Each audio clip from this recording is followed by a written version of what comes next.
What happens if you take some of the fittest athletes in the world and measure the actual physiology behind their performance? I'm here at Justin Modera's place and we are gonna run the functional ramp test to exhaustion. Burpees, thrusters to exhaustion, every interval becomes harder and heavier.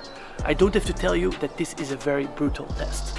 But we're not gonna do this just for fun.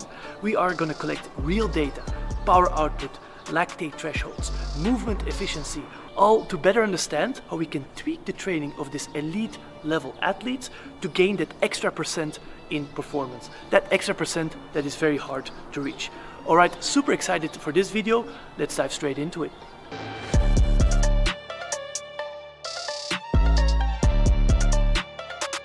So while these guys are warming up, let me quickly give you a breakdown of what this test is all about, why we do it, what it actually measures, and how we can use the data. So for decades already, sports scientists, specifically in more traditional endurance sports like cycling and running, have been using what we call a ramp test to exhaustion, where the intensity measured in speed or watts is increased every 3 to 4 minutes until the athlete can't hold it anymore and basically fails the test. And at the end of every interval, you then take lactate, also heart rate, and now even oxygen data, muscle oxygen data, to better understand what I call the athlete's breaking points in metabolism. That allows you to define true training zones. For example, the coach can then prescribe a long, let's say, aerobic conditioning session at zone 2 pace, which would be exactly 180 watts in this example, or a threshold session at higher intensity, which would be exactly 270 watts, again in this little example. This then improves training efficiency, more bang for your buck, and most importantly, less unnecessary fatigue. You can keep improving through time. And up until, let's say, a year, we didn't really know how much watts you were producing when you were doing pull-ups, wall balls, thrusters. And that's a problem, because if you don't know how many watts you're producing, it's very hard to design such a test and actually get some interesting data from this. So what we developed together with Marai, who's unfortunately not here, but she's the founder of a sensor. It's called wod-science. And what is that? It's basically a little device that can track your movement through space to time and space.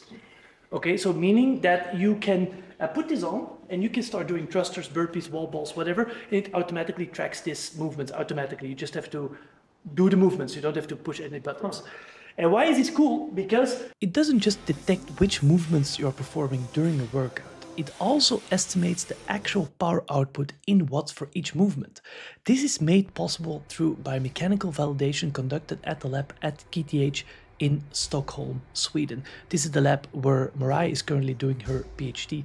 And there, the sensor was tested against gold standard equipment, force plates to measure force, and motion capture systems to track movement. And by combining force and displacement, we can calculate power, not just inside a lab, but also now in real-world training environments using this sensor. So we designed a test that uses two typical CrossFit style full body functional movements, burpees and thrusters, to mimic this ramp test to exhaustion that is usually used for cyclists and runners that I just talked about.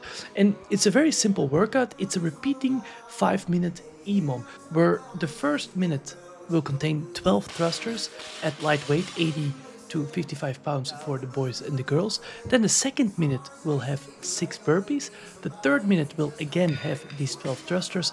And then the fourth minute will have again the 6 burpees. And then the 5th minute is gonna be rest, where we also take lactate and muscle oxygen. And we also ask how hard this interval was or has been related to RPE. And this 5-minute cycle is then repeated until the athlete fails or cannot complete all the reps that are prescribed in that minute.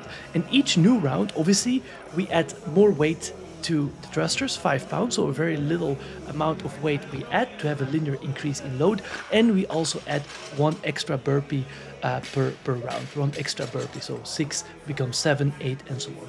This allows us to increase the external work linearly, just like we do on the bike or with speed, and just like a classic ramp test in cycling or running. Here you see Justin really pushing into the final round. Obviously, because he's insanely fit, he got also super far. He almost finished the 13th round, which is way further than any other athlete we've ever tested. Ellie, Trista, and also Adam went super deep into this test. That's good, because to get usable data, the test should ideally last at least 40 to 50 minutes. If you want to do this test at home, just go to the link in the description. I have put this test onto our programming software. It's called Strive, and you can just go there, sign up, and you see the whole test for elites, but also for, let's say, average normal human beings, where you should start at empty barbell instead of 80 or 55 pounds. Take these monitors off? Yes, take everything off. Everything off.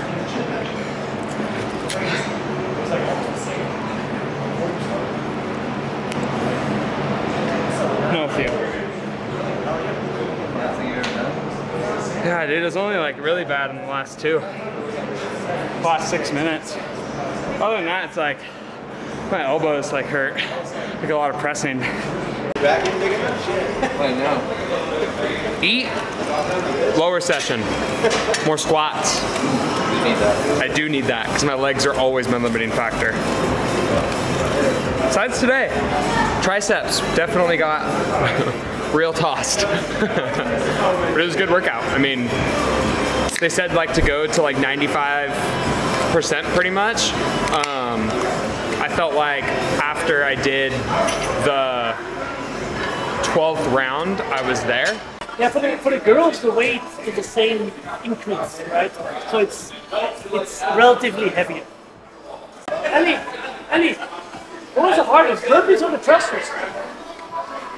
The thrusters for me, actually. Also thrusters. I just got heavy. Yeah. But quite close, if I feel your answer. Yeah, like they were hard in different ways. Yeah, I think the burpees were like, the thrusters were the thing that was like tiring me out. Yeah, yeah. And then when I got to the burpees, I just didn't feel like I could move. Yeah, yeah.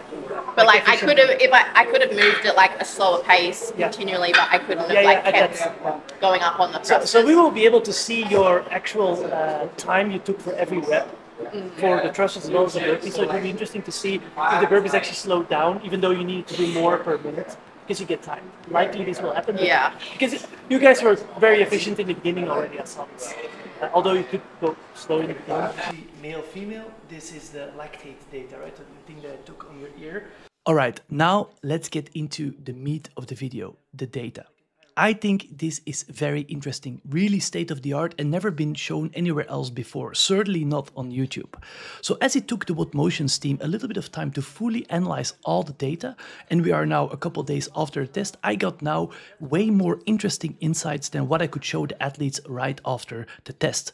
So that is why I quickly wanted to bring you into the studio for a proper breakdown of all the athletes. So what you see here is the lactate per interval. So as you know, I took lactate after each interval, after each 4-minute interval. And in the beginning, the intensity was very low, and then it ramped up to maximal exhaustion. And what you typically see in such a ramp test to exhaustion is a low lactate in the beginning. We call this the lactate base, then a linear increase after 4 to 5 intervals, and then an exponential increase of lactate where the lactate production is far exceeding the lactate oxidation. So using a functional test to exhaustion, we were actually able to mimic such a lactate curve, which I think is pretty cool and never really been done before. And just have a look at the lactate curves here. Who do you think Justin Medeiros is? I give you a couple seconds to look at it.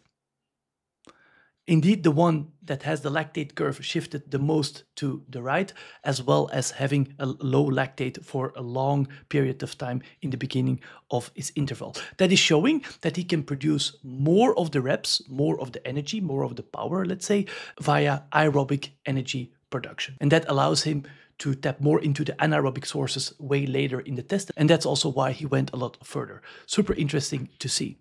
So what we were able to assess as well, at least to estimate in the beginning, is the calculated power. I call this calculated power. So back to physics 101, power is the work over a given time frame. All right. And obviously, when you do 12 thrusters in 1 minute, you're gonna expend a certain amount of energy, and that calculated over a certain amount of time, for example, 1 minute, is gonna give you an average power, right? And that can be calculated by, again, basic physics, the amount of displacement of the weight, right, of the body, as well as the weight on the bar or the body as we're looking at burpees. Good. It's a very simplified explanation on how we are calculating this power. For sure, Mariah will kill me for this, but that is basically how you have to look at it. You have to look at it as this is a perfect machine that moves perfectly up and down in the sagittal plane, right? There's no excessive movement.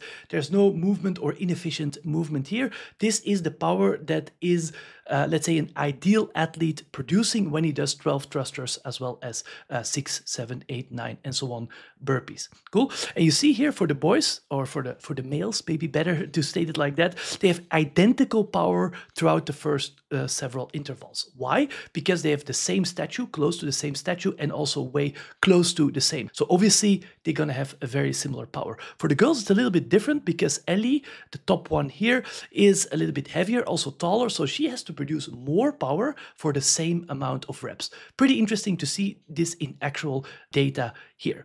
But then it gets even more interesting because we were able not only to assess, or let's say estimate or calculate, maybe better, the power production based on biomechanics, but actually estimate to a very close extent the actual power they are producing using the wod-motions sensor. So this would be the calculated power plus also, let's say, the excessive movement or the movement that is maybe unnecessary to do the rep. I will get to that in a second. And again, a little bit of nerdy stuff, but important to understand also for the remainder of the video, is that this is very basic, meaning that we added the concentric power. So when you, for example, put the bar up against gravity, that's usually concentric power, and then also just straight added the eccentric power. So that would be the total power. Eccentric is when you, for example, put the barbell down. Good to think about it. So that would be the total power that you see here on the graph. But actually the true metabolic cost of moving that barbell concentrically or eccentrically is a little bit different. Studies have shown that the eccentric metabolic cost is only 25% of the concentric cost, right? So it's basically metabolically easier to put the barbell down, even though there is higher power. So if you really want to make it correctly, you would actually have to decrease this power, what you see here, a little bit.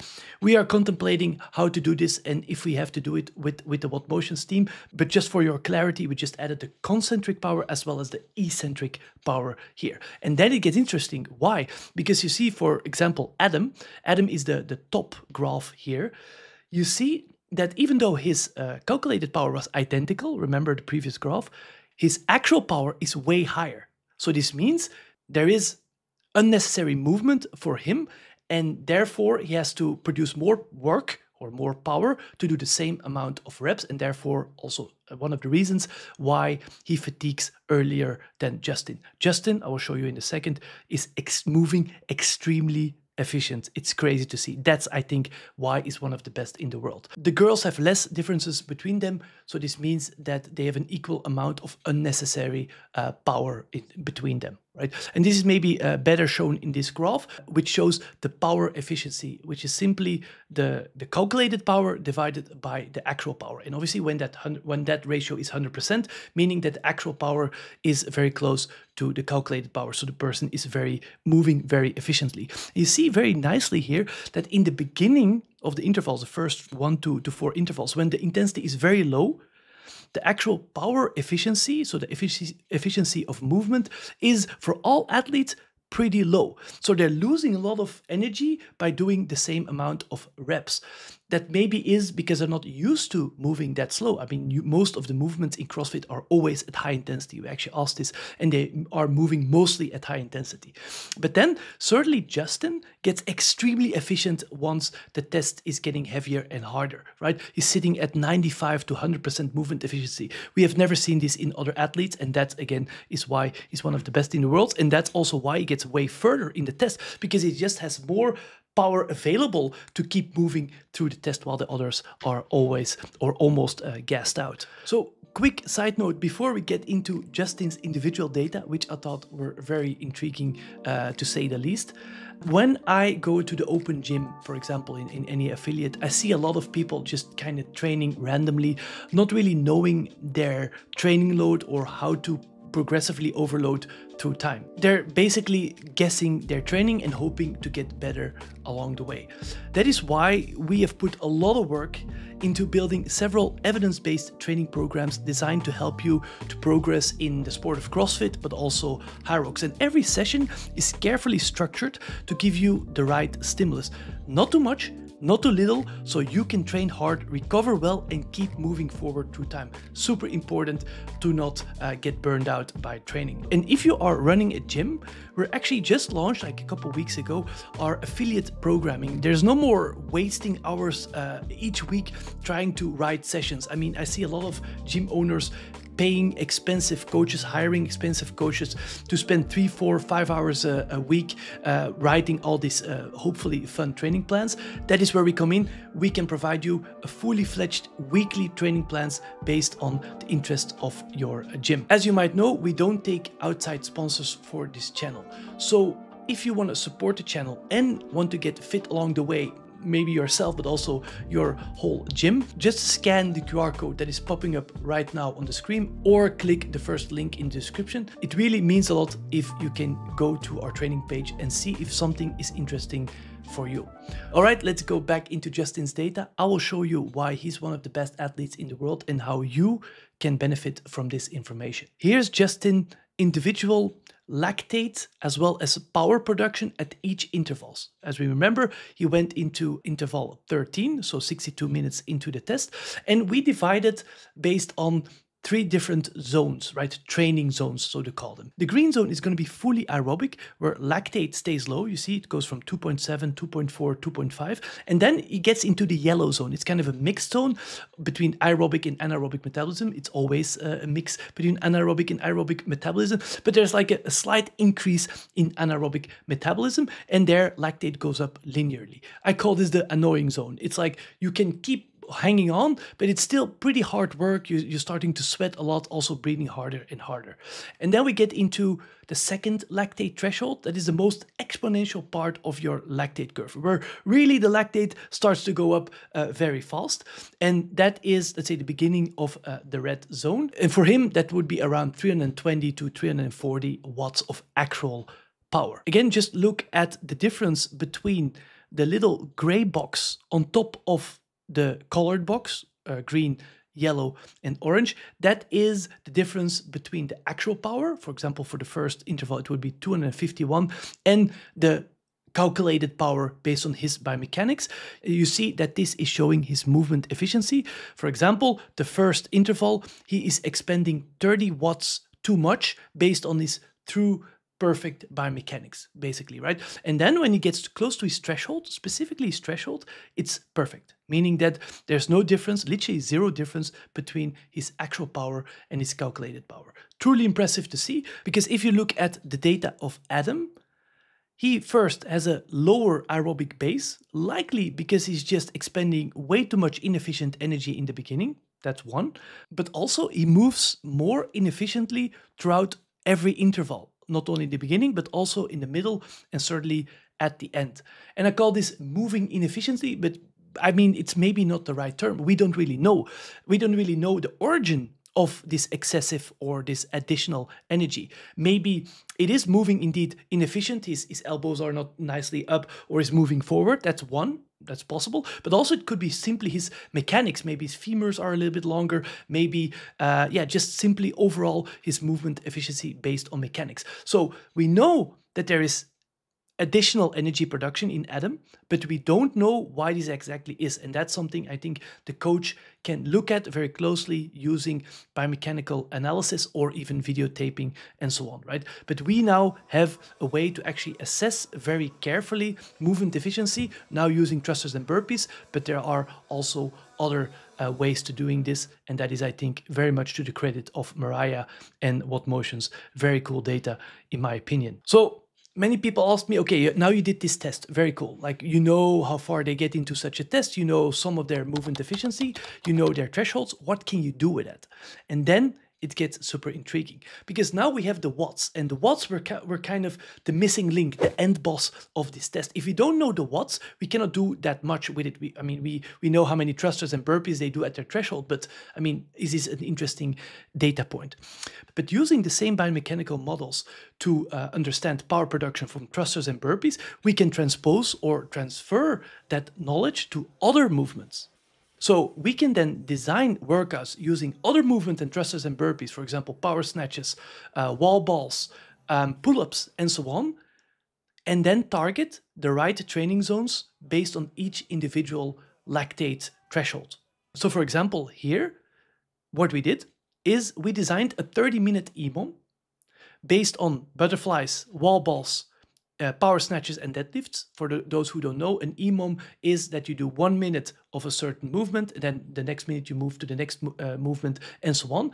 And what we want to do with that EMOM is to target exactly the threshold of each individual athlete. So each individual athlete will have different reps and maybe also different weights, but in this case, different reps to target their individual threshold. Obviously for Adam, it will be lower than for Justin, because Justin moves more efficiently and he has a higher capacity at threshold. In the next part of the video, we do a little scientific experiment. We ask first the coach, Adam, as well as the athletes to write down their rep scheme based on what you see here on the screen that targets for them their threshold, what they think is going to be their threshold, and that threshold should be around RPE 7 to 8. Let's see how they did and whether or not the threshold was actually hit or not. And then rest. And then rest. So it's basically, and we're gonna do it for 30 minutes. So six times, and maybe write down target RPE is 6 to 8. Are we going chest to bar? Sorry. Or can we get no chest to bar? Regular pull-ups. Yeah, normal pull-ups, regular pull-ups. How do you do those? What a day. What you're gonna do now is put in your phone how many reps per movement you have to do to target that 6 to 8 RPE or threshold base. Think about it for yourself. Adam will do the same, and we will provide you the exact data based on your biomechanics and threshold that should be correct, right? And then see how far off we are or how close we are. So these guys are going to pick it, but they're not actually going to do the numbers. They're not going to actually do it. You're going to do the numbers they pick for you. I guess. But you guys pick the numbers that you think it should be. Hopefully it's close. Are the snatches going to be singles or touch and go, or does it matter?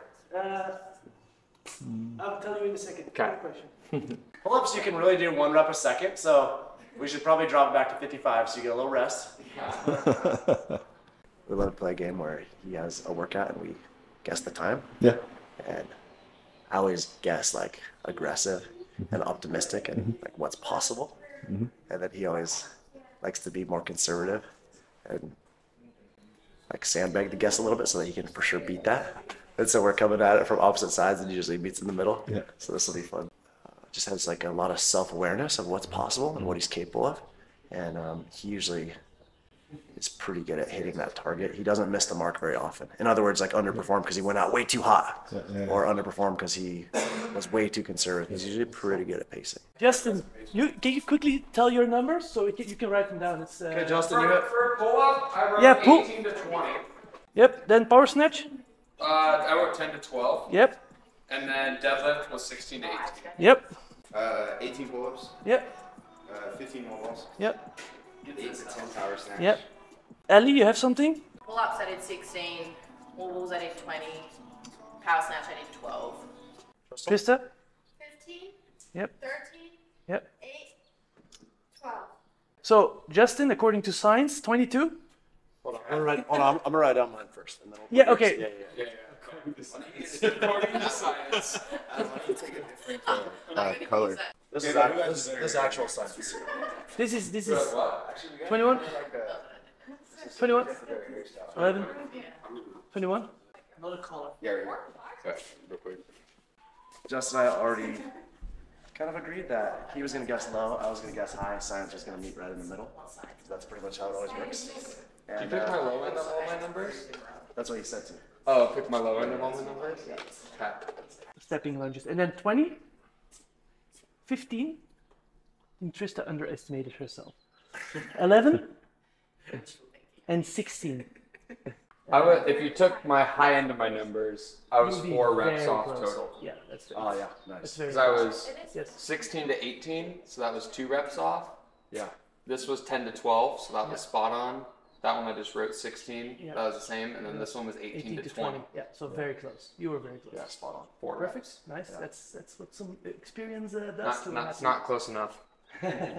So after the short briefing, we jumped straight into the workout. Everyone did their individual reps based on what we had calculated for them, tailored to their own biomechanics. We split the reps into 2 parts. They completed half of the reps in the first 30 seconds and then the rest starting at the 30-second mark.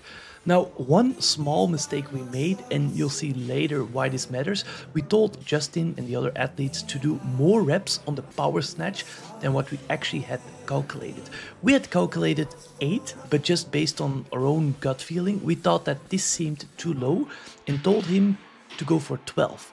This ended up heavily affecting the outcome of the threshold workout. You'll see later what I mean with that.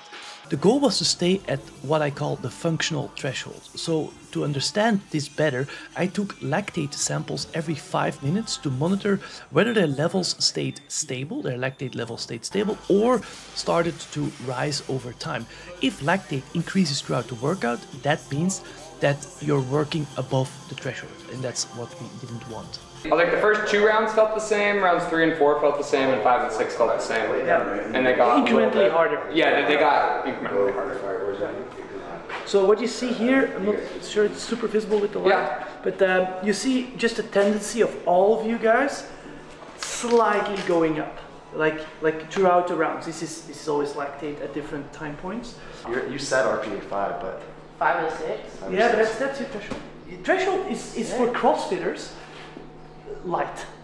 For an endurance athlete, it's hard. You see? Yeah. Because you're always working above the threshold, or when you do a metcon, for example, right? so what are you? I don't know what I am. I mean, you're used to like metcons as well, right? So for you, this is absolutely perfect. So you start off at around 5 and you keep the 5 until the end, and that's also exactly at your threshold lactate that we tested yesterday. So I mean, for you this was great.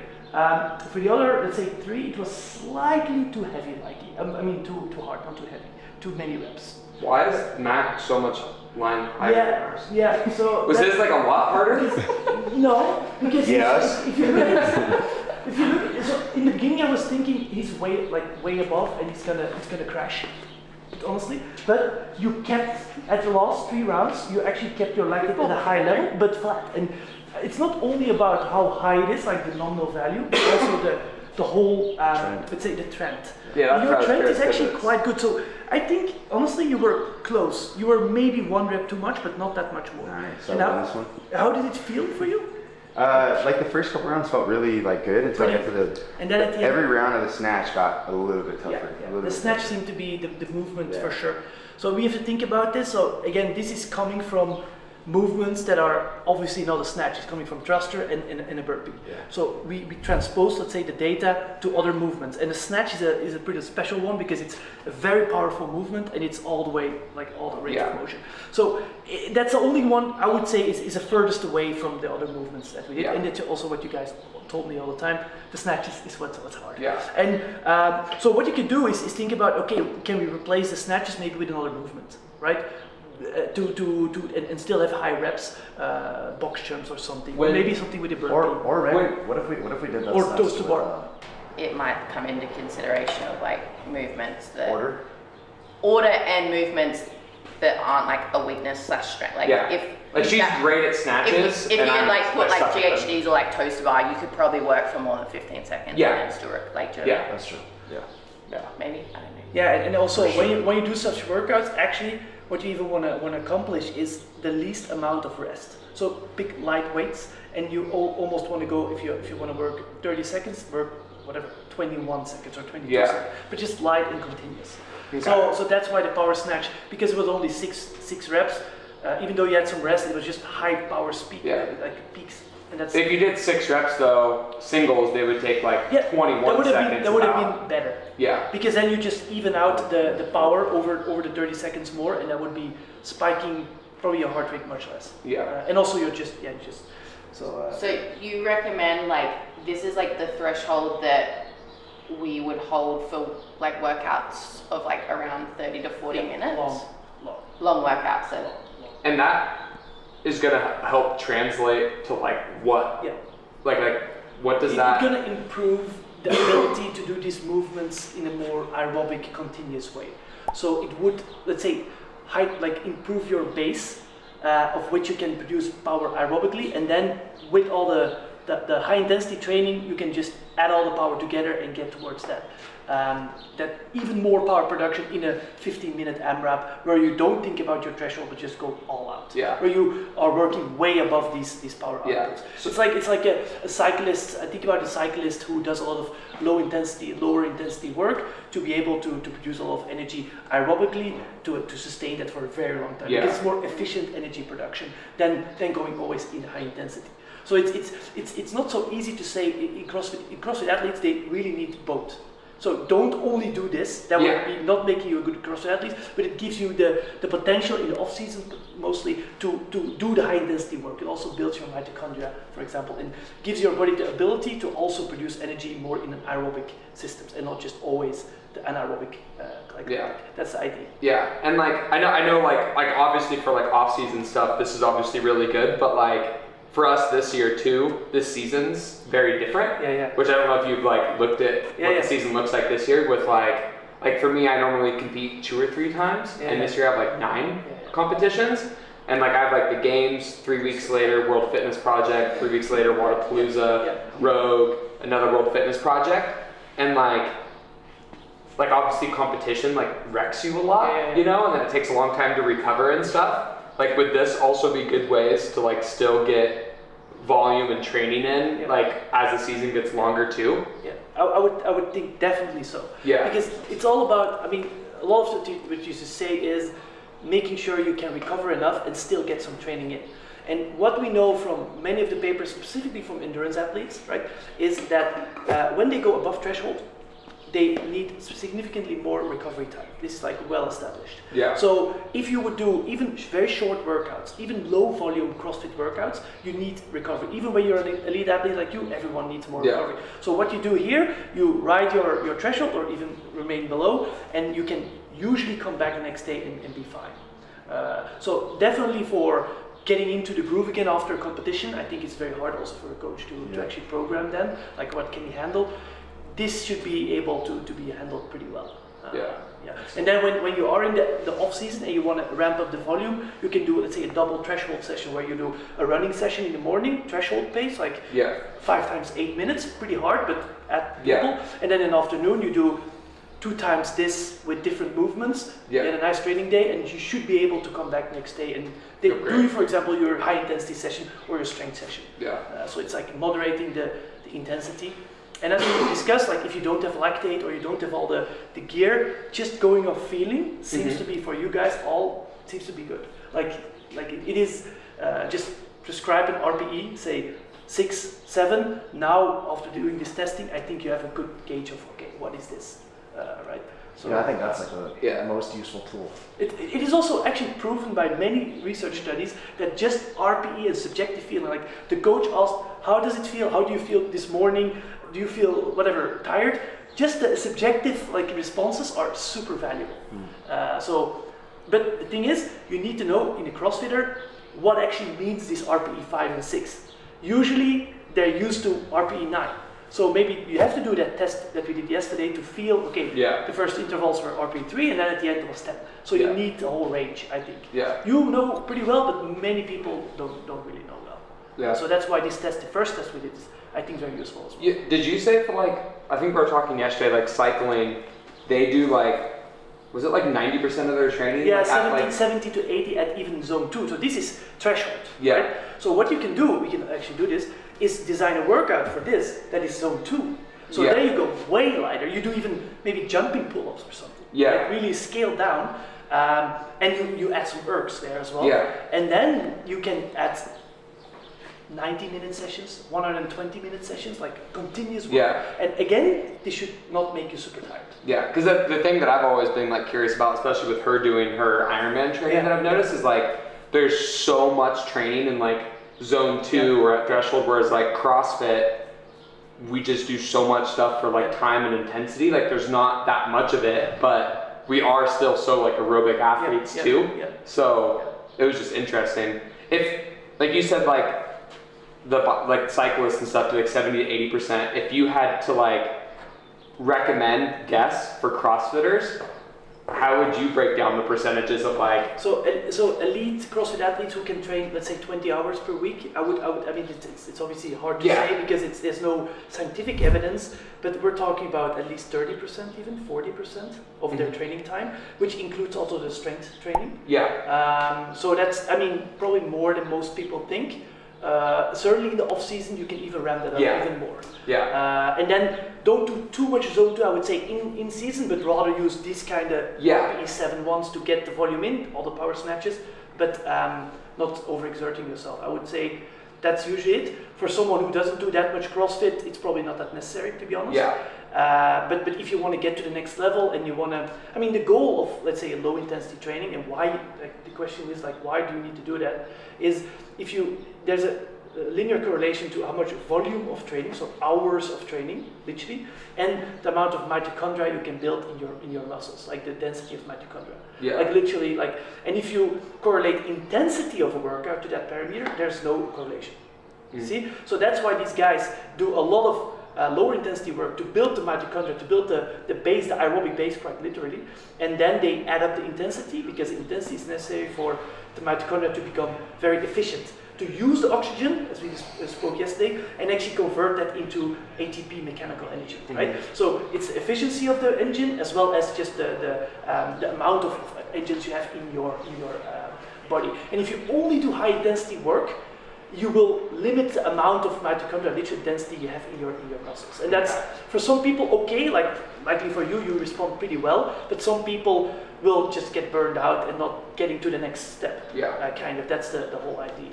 All right, guys, that was our deep dive testing session with the athletes. A huge thank you to the entire wod-motions team for working relentlessly behind the scenes so I could share this, I think, amazing data with you and with the athletes.